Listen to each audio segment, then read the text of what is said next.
So hey guys, this is GDS Prince. आप सभी लोगों का स्वागत है एक और नई वीडियो में। इस वीडियो में मैं आपको रूल 3 ट्रांसफर पोर्टल के सारे जो डाउट्स है उसको इस वीडियो में मैं आपको क्लियर करने वाला हूं। तो आप कृपया करके वीडियो जो है वो ए टू जेड पूरा देखें, क्योंकि मैंने ऑलरेडी 2 बार रूल 3 ट्रांसफर पे अप्लाई करके मैंने ट्रांसफ़र लिया है। तो मुझे काफ़ी सारा एक्सपीरियंस है कि कौन से दिक्कतें आ सकती है, कौन सी चीज़ों में आपको जल्दबाज़ी नहीं करनी चाहिए।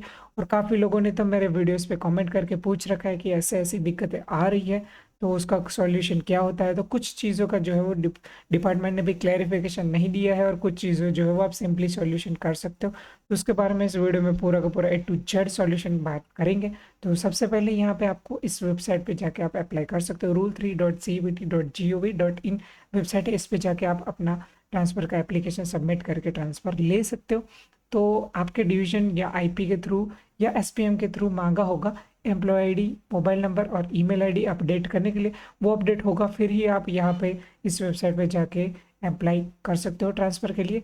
तो सबसे पहले यहाँ पे आप वेबसाइट ओपन करते हो तो जीडीएस आईडी यानी कि आपका एम्प्लॉय आईडी, और उसके बाद पासवर्ड मांग रहा होगा। तो काफ़ी लोगों का डाउट होगा कि पासवर्ड जो है वो डिवीज़न देगा या आपको खुद से सेट करना पड़ेगा। तो आपको डिवीज़न के थ्रू पासवर्ड नहीं मिलेगा, आपको सिंपली खुद से ही जाके इस वेबसाइट पे जाके सेट कर सकते हो। और मैं इस वीडियो में लाइव ही भी आपको जो है वो पासवर्ड मेरा सेट करके दिखाऊंगा कि आपको कैसे पहली बार सेट करना है, या अगर आप भूल भी गए हो तो उससे भी आप सेट कर सकते हो। उसके बाद काफ़ी लोगों का जो डाउट है कि हमने ऑलरेडी लास्ट बार ट्रांसफ़र के लिए हमने mobile number email ID update करा हुआ था, तो क्या हमको दोबारा करने की ज़रूरत पड़ेगी? तो नहीं, आपको दोबारा करने की ज़रूरत नहीं पड़ेगी। क्यों? क्योंकि मैंने भी ऑलरेडी 2 बार ट्रांसफ़र ले चुका हूँ, और मैंने पहली बार ही ट्रांसफ़र के लिए अप्लाई किया था और अपडेट कराया था मोबाइल नंबर और ईमेल आईडी। दोबारा मैंने कोई भी बार अपडेट नहीं कराया है। तो इसकी वजह से मुझे काफ़ी एक्सपीरियंस हो चुका है कि कौन सी दिक्कतें आ सकती है, कौन से आपको एरर देखने को मिलते हैं, और क्या-क्या चीज़ें आपको ध्यान में रखनी है रूल 3 ट्रांसफ़र के बारे में। तो सबसे पहले पासवर्ड सेट करने की मैं बात करेंगे, तो सबसे पहले यहाँ पे क्लिक हियर टू रीसेट। यहाँ पे आपको एम्प्लॉय आईडी डाल देना है। उसके बाद आपका जो पासवर्ड रखना है उसको आपको 2 बार सेम बिना कोई गलती करे जो है वो डाल देना है। उसके बाद आपको सबमिट करना है। जैसे ही आप सबमिट करोगे OTP send to your mobile number, तो आपके मोबाइल नंबर पे ओटीपी चला जाएगा। तो यहाँ पे आपको सिंपली ओटीपी डाल देना है आपके मोबाइल नंबर पे जो आएगा। जैसे कि यहाँ पे मेरे आ गया है T8AE11E। तो जैसे ही आपका मोबाइल नंबर पे ओटीपी आता है सेम वैसे ही आपको कैपिटल स्मॉल उस तरह ही आपको डालना है। उसके बाद यहाँ पे आपको मोबाइल नंबर पे जो पासवर्ड मांगा है यहाँ पे वापस से आपको डाल देना है। उसके बाद यहाँ पे ओटीपी सबमिट करना है। सबमिट ओटीपी पे क्लिक करोगे, यहाँ पे आपको पॉपअप दिखाई देगा, password has been set successfully, please log in. तो ये आपका सक्सेसफुली पासवर्ड सेट हो गया है। उसके बाद आपको ओके करना है। ओके भाई जो है आपको वापस से आपके स्क्रीन पे चले जाओगे। तो यहाँ पे आपको वापस से आपका एम्प्लॉय आईडी डाल देना है। उसके बाद आपने जो पासवर्ड सेट किया होगा वो डालना है, और उसके बाद आपको सिंपली क्लिक करना है लॉगिन पे।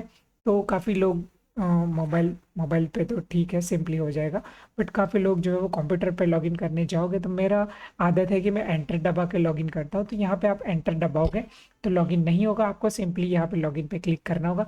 उसके बाद ही जो है वो लॉगिन होगा। तो यहाँ पे आप लॉगिन पे क्लिक करोगे तो यहाँ पे आपका जो है वो लॉगिन हो जाएगा। तो यहाँ पे जैसे कि आप देख सकते हो, यहाँ पे मेरा नाम आ गया, उसके बाद यहाँ पे मेरा एम्प्लॉय आईडी हो गया, उसके बाद यहाँ पे होम, यूटिलिटीज़ और लॉग आउट का ऑप्शन आपको देखने को मिल जाएगा। तो यहाँ पे आपको अप्लाई करने के लिए सिंपली और कहीं पे जाना नहीं है। यहाँ पे यूटिलिटीज़ पे जाके आप रूल 3 एप्लीकेशन पे क्लिक करोगे तो यहाँ पे आपका पूरा का पूरा जो एप्लीकेशन का पेज है वो खुल जाएगा। तो मैं यहाँ पे आगे आपको दिखाने भी वाला हूँ कि कैसा आपके सामने पेज आएगा और क्या क्या इंफॉर्मेशन आपको फिलअप करनी रहेगी। तो यहाँ पे रूल 3 एप्लीकेशन, तो यहाँ पे आप क्लिक करके जाओगे तो आपको पूरा अप्लाई करने का पेज भी मिल जाएगा। और रूल 3 एप्लीकेशन स्टेटस, यहाँ पे आपने अगर ऑलरेडी आपका एप्लीकेशन सबमिट कर दिया है तो यहाँ से आपका अपना स्टेटस देख सकते हो कि आपका रेफरेंस नंबर एक दिया जाएगा, वो यहाँ से आप देख सकते हो स्टेटस पे। मतलब कि आपने जितनी जितनी वैकेंसी सिलेक्ट करी होगी वो भी यहाँ से आप देख सकते हो। तो यहाँ पे ऐसे ही क्लिक करोगे तो अभी पोर्टल खुला नहीं है, तो यहाँ पे आपको ऐसा एरर देखने को मिलेगा। कल आपका पोर्टल खुल जाएगा तो यहाँ पे आपको जो है वो स्क्रीन देखने को मिलेगी, आपका पूरा पूरा एप्लीकेशन इन्फॉर्मेशन, उसके बाद आपकी जो वैकेंसीज मतलब कि जहाँ पे आप अप्लाई कर सकते हो वो यहाँ पे आपको लिस्ट दिखेगा। तो मैं यहाँ पे इस वीडियो में आपको दिखा देना हूँ कि उसमें कैसे आपको फिलअप करना है।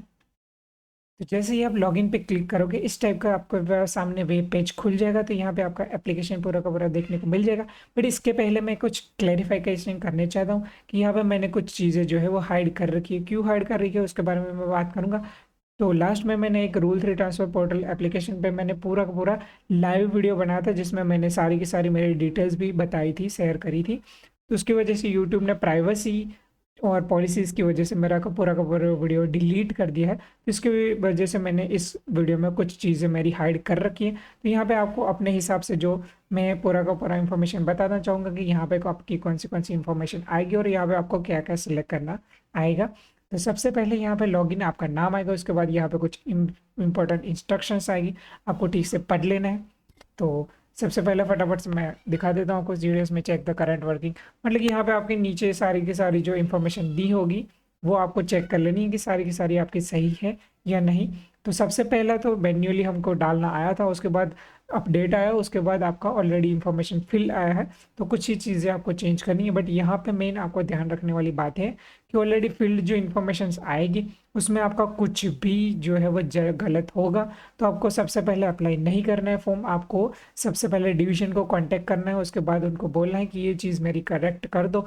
करेक्ट करने के बाद ही जो है वो आपको अप्लाई करना है। अगर आपने जो इन्फॉर्मेशन कुछ भी आपकी गलत हुई और आपने अप्लाई कर दिया तो आपका सीधा जो है वो फॉर्म रिजेक्ट हो जाएगा और आपका ट्रांसफ़र का जो है वो इस बार चांस आपको नहीं मिल पाएगा ट्रांसफ़र में लेने के लिए।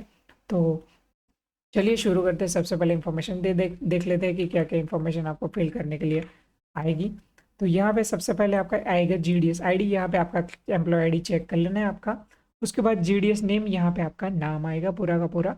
उसके बाद सर्कल ऑफ वर्किंग, मतलब कि आप कौन से सर्कल में काम कर रहे हो। तो यहाँ पे मेरा गुजरात सर्कल है। उसके बाद आपका डिवीज़न यहाँ पे आएगा, तो डिवीज़न ऑफ वर्किंग, तो यहाँ पे आपका डिवीज़न सिलेक्ट करना आएगा। तो यहाँ पे आपको अपना डिवीज़न सिलेक्ट करना है, यहाँ ऑलरेडी फील्ड भी आएगा। उसके बाद name of the office working BO, यहाँ पे BO का आपका नाम आएगा, आप कौन सी BO में काम कर रहे हो वो। उसके बाद यहाँ पे नेम ऑफ अकाउंट ऑफिस, मतलब कि आपका SO, अकाउंट ऑफिस SO होता है, तो यहाँ पे आपका SO का नाम आएगा।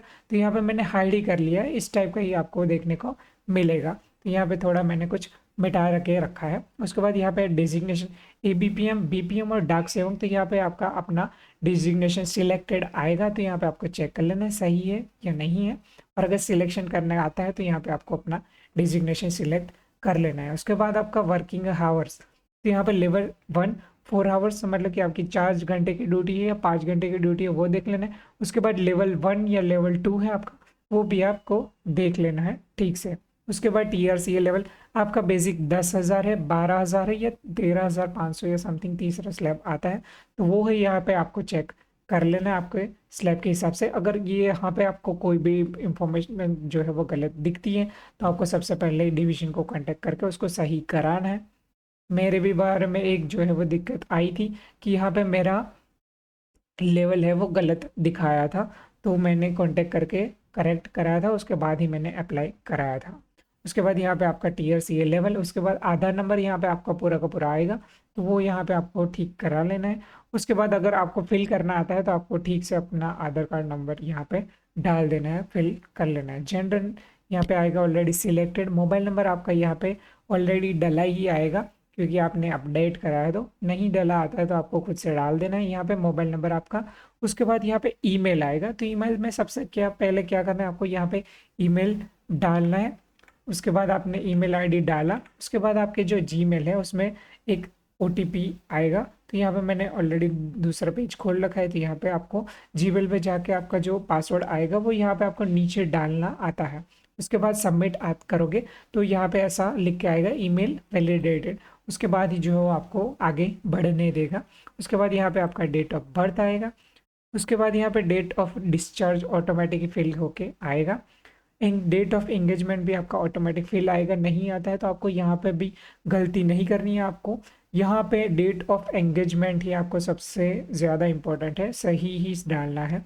अगर आपने ये गलत डाल दिया तो आपका फॉर्म सीधे ही रिजेक्ट हो जाएगा। उसके बाद GDS कम्युनिटी, तो कम्युनिटी में आपका क्या, कम्युनिटी के थ्रू जो है वो आप यहाँ पे GDS पे सिलेक्ट हुए हो वो यहाँ पे आपको डालना है। तो यहाँ पे OBC पे मैं सिलेक्ट हुआ था, तो यहाँ पे मैं OBC सिलेक्ट कर लेता हूँ। अगर आप SC ST या और कोर यूआर से सिलेक्ट करो, ओपन में मतलब कि जनरल में, तो यहाँ पे आपको ये सिलेक्ट कर लेना है। बट ये अगर आपने फॉर्म अप्लाई किया है ओबीसी पे, बट आपको सिलेक्ट किया गया था एससी पे, हाँ एससी नहीं, यूआर पे, और आपको यूआर पे से थ्रू जो है वो आप ज्वाइन करते हो जीडीएस के डिपार्टमेंट, तो आपको यहाँ पे यूआर सिलेक्ट करना है। तो ये मेन आपको ध्यान में रखने वाली बात है।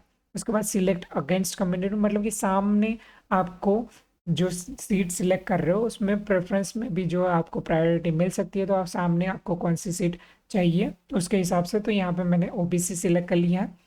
उसके बाद यहाँ पे आपको पीडब्ल्यूडी स्टेटस, अगर आप हैंडीकैप हो तो यहाँ पे आपको ये सिलेक्ट करना है। उसके बाद उसमें कुछ क्राइटेरिया रहता है ए बी या सी टाइप के, तो वो यहाँ पे आपको अपने हिसाब से सिलेक्ट कर लेना है। उसके बाद कंपैशनेट स्टेटस, तो यहाँ पे नो सिलेक्ट कर लेना है।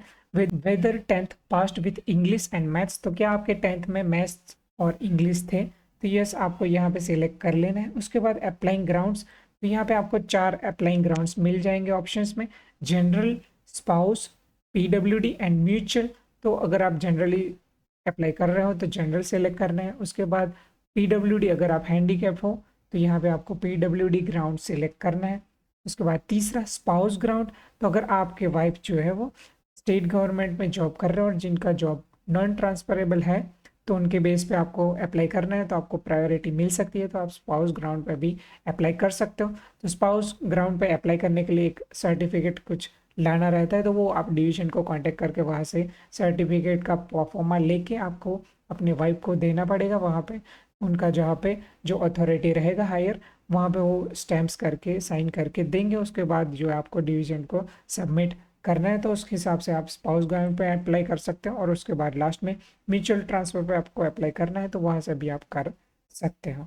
उसके बाद आपको जो फिलअप करना आएगा, उसके बाद आएगा number of times rule 3 availed. तो बॉयज़ को 2 चांस मिलते हैं और गर्ल्स को 3 चांस मिलते हैं। तो अगर आपने एक चांस लिया है एज अ बॉय, तो आपको दूसरा चांस लेना है। तो यहाँ पे number of times rule 3 availed में आपको एक यहाँ पे लिखना है, और लास्ट अवेल्ड डेट में आपको जो लास्ट जब आपने ट्रांसफ़र लिया था तो उसकी डेट यहाँ पे आपको सिलेक्ट करनी है। उसके बाद आपको वैलिडेट डिटेल्स क्लिक करना है। वैलिडेट डिटेल्स क्लिक करोगे तभी जो है वो आपको चूज़ योर प्रेफरेंसेस का ऑप्शन आपको देखने को मिलेगा, वरना आपको देखने को नहीं मिलेगा।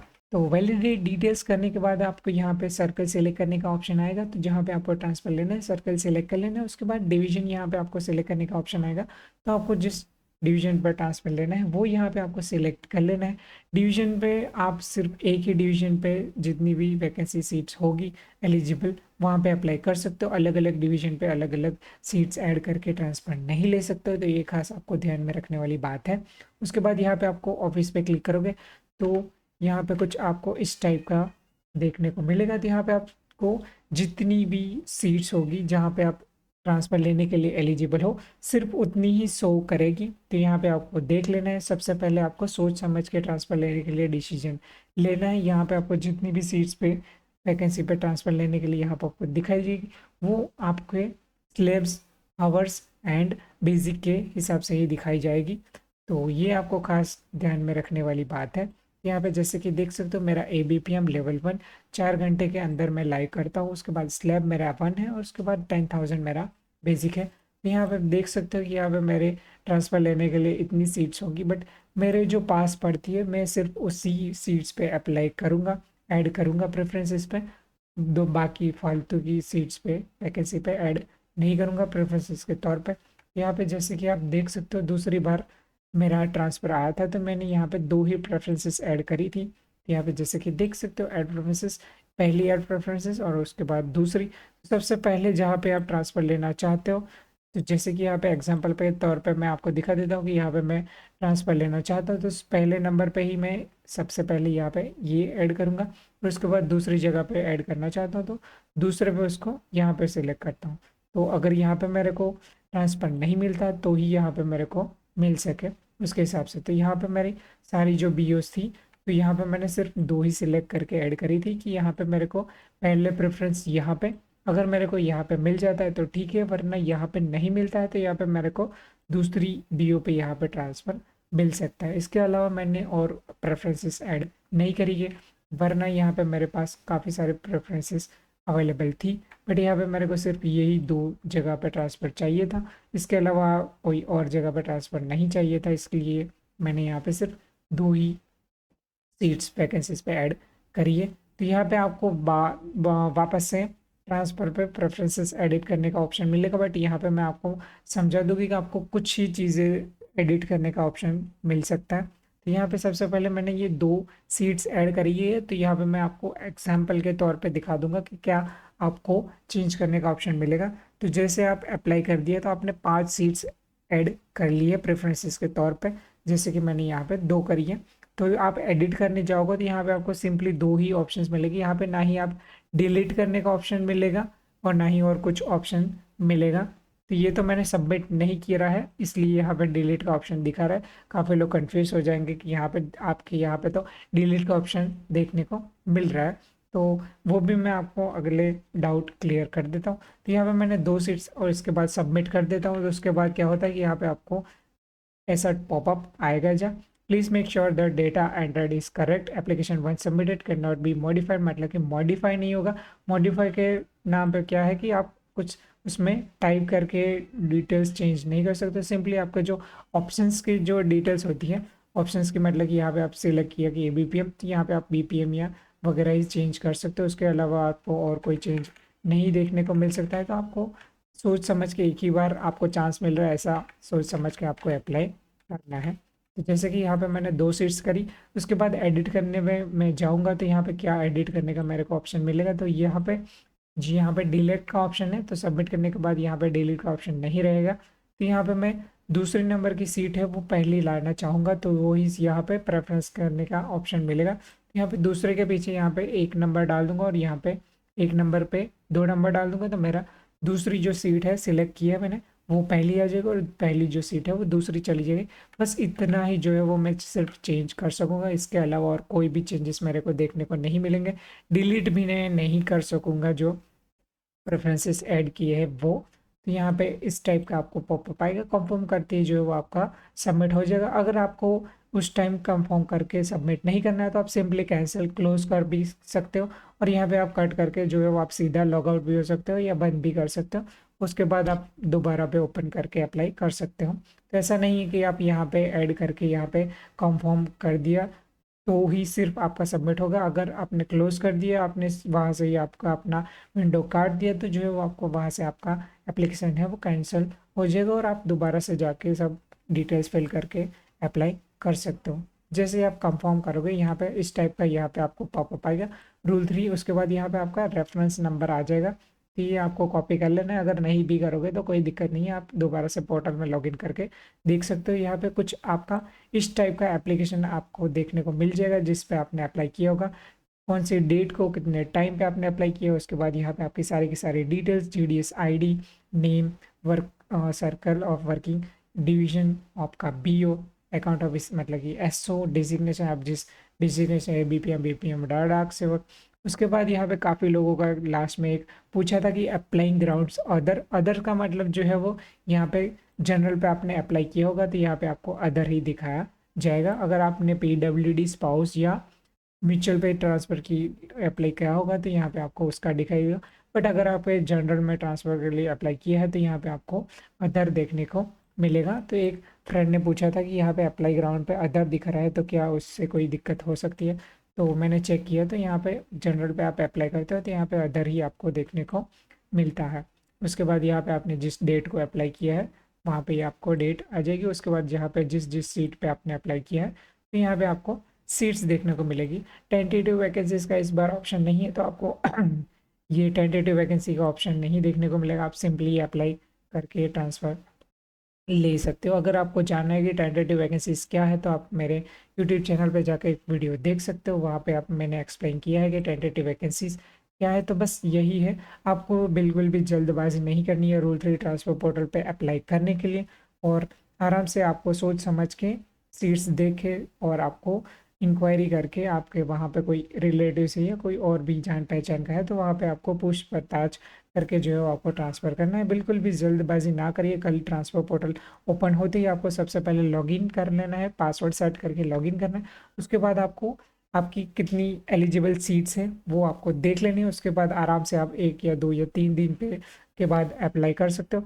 आप गलती सिर्फ एक ही नहीं करनी है कि आपको लास्ट जो डेट है उस दिन अप्लाई नहीं करना है, आप थोड़े आगे के दिन अप्लाई करना चाहो तो कर सकते हो। क्यों? क्योंकि लास्ट दिन सभी ऐसा सोच के बैठेंगे कि लास्ट दिन अप्लाई करते हो और लास्ट दिन अप्लाई सभी करने जाओगे और कुछ दिक्कत हो जाती है तो सर्वर डाउन हो जाता है, तो उसकी वजह से आपको दिक्कत हो सकती है। तो आप 26 को जो है वो अप्लाई करने का ट्राई कर सकते हो, 26 या 27 के मॉर्निंग को, या लेट लेट मतलब कि ज़्यादा 6 बजे के बाद अप्लाई करने का ट्राई नहीं करो तो अच्छा है। 27 को जितना हो सके जल्दी 12 या 3 या 4-5 बजे से पहले अप्लाई कर ही देना आपको रहता है। तो काफ़ी लोगों का डाउट है कि रेगुलर एंगेजमेंट ऑर्डर ना होने की वजह से आपका ट्रांसफ़र एक्सेप्ट या रिजेक्ट हो सकता है। तो यस, रिजेक्ट हो सकता है। मेरे एक बार अप्लाई किया था तब मेरे पास रेगुलर एंगेजमेंट ऑर्डर नहीं था, तो मेरा उस बार मेरा ट्रांसफ़र था वो रिजेक्ट हो गया था। तो मैंने डिवीज़न से पूछा कि मेरा जो ट्रांसफ़र है वो किस वजह से रिजेक्ट हुआ है, तो उन्होंने बताया कि आपके पास रेगुलर एंगेजमेंट ऑर्डर ना होने की वजह से आपका ट्रांसफ़र रिजेक्ट हुआ है। तो मैंने फिर सारे डॉक्यूमेंट्स रेडी करके वेरीफाई करा के फिर रेगुलर एंगेजमेंट ऑर्डर लिया और उसके बाद मैंने अप्लाई किया। मेरे को आसानी से जो है वो ट्रांसफ़र मिल गया। तो यस, अगर आपका रिजेक्ट होता है तो इसकी वजह से जो है वो आपका रिजेक्ट होने के चांसेस भी है कि अगर आपके पास रेगुलर ऑर्डर नहीं है तो आपका रिजेक्ट हो सकता है। तो अगर आपको कोई भी दिक्कत होती है या आपका कोई एप्लीकेशन रिजेक्ट होता है तो आपको सबसे पहले कांटेक्ट करना है डिवीज़न को कि मेरा जो एप्लीकेशन है वो किस वजह से रिजेक्ट हुआ है। तो आपको रीज़न जानने को मिलेगा कि किसी और को प्रायोरिटी मिल गई इसी वजह से आपको नहीं मिला, या तो फिर आपका ऐसा कोई दिक्कत है कि रेगुलर एंगेजमेंट ऑर्डर नहीं है उसकी वजह से रिजेक्ट हुआ। तो आपको क्लैरिफिकेशन मिल जाएगा कि आपका किस वजह से रिजेक्ट हुआ है। तो thank you so much for watching. यही है हमारा रूल 3 ट्रांसफर पोर्टल पे इंफॉर्मेशनल वीडियो। तो अगर आपको कोई और डाउट है तो आप हमारे इस वीडियो पे कमेंट करोगे तो मैं आपको सीधा जो है वो जल्द से जल्द आपको रिप्लाई करने का ट्राई करूँगा। So thank you so much for watching. मिलते हैं अपने अगले वीडियो में। Till then good bye, have fun, peace out and ऐसे ही इंफॉर्मेटिव वीडियोज़ पाने के लिए हमारे चैनल को सब्सक्राइब कर लो। Bye bye.